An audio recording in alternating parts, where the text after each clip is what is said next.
NRA news కి స్వాగతం. ఈ రోజు వార్తా విశేషాలు.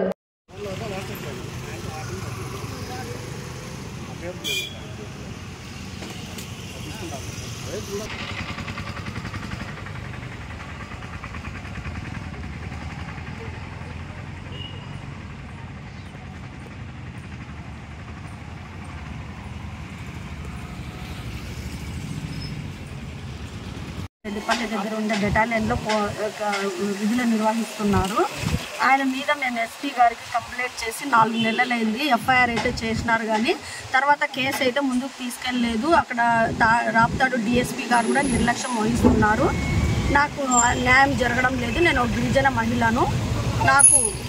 నేను ఎంత పోరాడుతున్నా కానీ ఎస్పీల దగ్గరికి ఇప్పుడు 3 ఎస్పీలు మారినారు. 3 ఎస్పీలు కూడా నాకు న్యాయం చేయడం లేదు. మేము స్టడీ చేస్తాము, నీ ఫైల్ అంతా తీసుకొచ్చి అంటున్నారే కానీ నాకు ఇంతవరకు న్యాయం చేయలేదండి.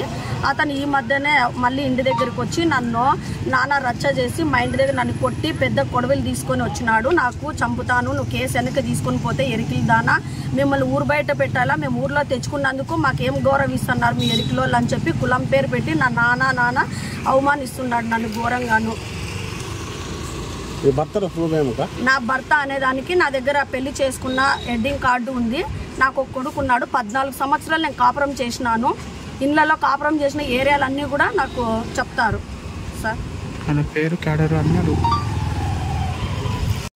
నా పేరు బండారు కుల్లాయప్ప, జైభీమరావు భారత్ పార్టీ సింగనమల మండల కన్వీనరు. మరి ఇది ఒక గిరిజన మహిళకి ఇంత అన్యాయం జరిగితే మరి డిపార్ట్మెంట్ ఏం చేస్తుంది? డిపార్ట్మెంట్ ఎన్నోసార్లు సిఐ గారికి కంప్లైంట్ ఇచ్చింది, డిఎస్పీ దగ్గరికి ఎన్నోసార్లు తిరిగింది. పలుమార్లు తిరిగినా కూడా పట్టించుకోకుండా అట్లా నిర్లక్ష్యంగా వహిస్తున్నారు. ఎస్పీ గారికి కూడా కంప్లైంట్ ఇవ్వడం జరిగింది. మరి ఒక గిరిజన మహిళ అనేది చూడుకోకున్నట్లా మరి ఆమెని నిర్లక్ష్యం చేస్తూ మరి స్టేషన్ల చుట్టూ తిప్పుకుంటూ, అంటే ఒంటి మీద యూనిఫామ్ ఉంటే ఏమైనా చేయగలమన్న గర్వమా? మేము ఎస్పీ గారికి ఇది విన్నపం చేస్తున్నాము. దయచేసి ఒక మహిళ, మీరు కానీ ఒక మహిళ మేడం, మీరు దయచేసి ఆమెని కనికరించి మీరు ఆమె కేసుని మీరు తీసుకోవాల్సిందిగా కోరుతున్నాము. దయచేసి మీరు ఒక గిరిజన మహిళకి ఇంటిపైన కొడవలు తీసుకొని పోయి దాడి చేసినా కూడా దిక్కు లేదు అనే విధంగా వాళ్ళు ప్రవర్తిస్తున్నారు. మరి ఒంటి మీద కాకి బట్ట ఉంటే ఏమైనా చేయగలరా? దీన్ని మేము జైభీమరావు భారత్ పార్టీ నుంచి ఖండిస్తున్నాము. జై భీమ్, జై భారత్. ఓకే. ఒక గిరిజన సామాజిక వర్గానికి చెందినటువంటి సాకే అంజలి గారికి జరిగిన అన్యాయంపై పలుమార్లు ఫిర్యాదు చేస్తున్న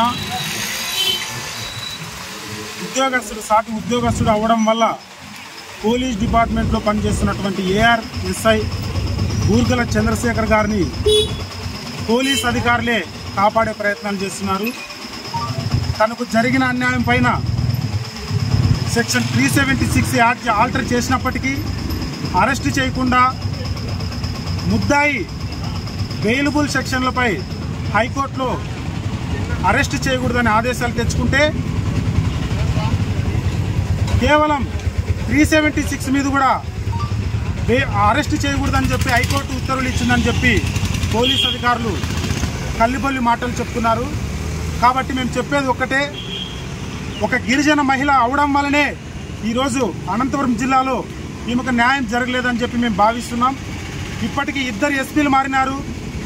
కేసు రిపోర్టు తెచ్చుకునే దాంట్లోనే ఉన్నారు, కానీ ఆమెకి న్యాయం చేసేటువంటి ఆలోచన అయితే ఏ అధికారి చేయడం లేదు.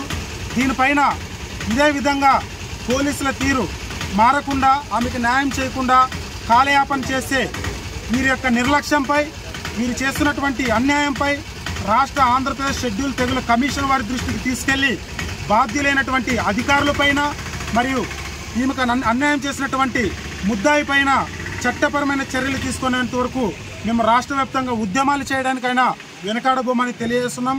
కాబట్టి గౌరవ ఎస్పీ గారు ఒక గిరిజన మహిళకు జరిగిన అన్యాయం పైన స్పందించి ఇప్పటికైనా చర్యలు తీసుకోవాలని చెప్పి మేము కోరుతున్నాం. లేని పక్షంలో అతి త్వరలో విడతల వారీగా ఎస్పీ ఆఫీసును ముట్టడించైనా సరే మా హక్కులు మేము కాపాడుకునే విధంగా పోరాటాలు చేస్తామని చెప్పి తెలియజేస్తున్నాం. నా పేరు కోలా వీరాంజనేయులు. నేను Anantapuram sub division SC/ST vigilance and monitoring committee member. Sake Anjali గారికి మరి 14-15 ఏళ్ళ కింద చంద్రశేఖర్ అనే ఏఆర్ఎస్ఐ గారితో వివాహం జరిగింది.